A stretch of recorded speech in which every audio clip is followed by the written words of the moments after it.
முருகனின் 6 படை வீடுகள் எவை என்றால், முருகனுக்காக அர்ப்பணிக்கப்பட்ட 6 முக்கியமான திருத்தலங்கள்.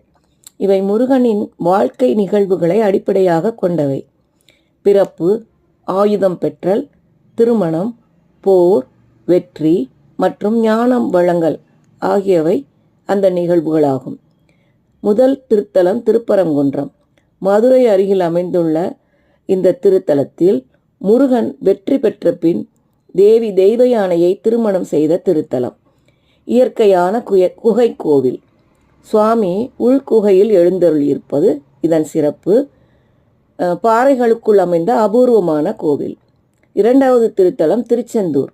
தூத்துக்குடி மாவட்டம் கடற்கரையில் அமைந்துள்ள இந்த தலம் சூரபத்மனை வென்று உலகத்தில் நன்மையை நிலைநாட்டிய இடம்.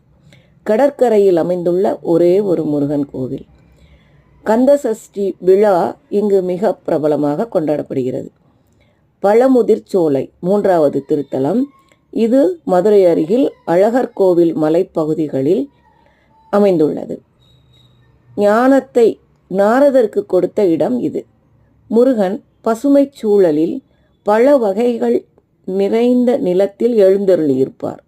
வேளாண்மையும் ஞானமும் ஒன்றிணையும் புனித இடம்.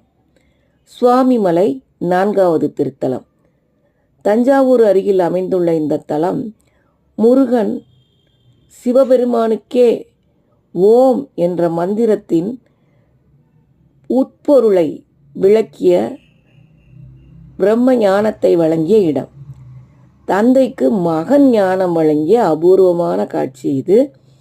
60 படிகள் உள்ள மலைக்கோவில். 60 தமிழ் ஆண்டுகளுக்கு ஒரு ஒப்புமையாக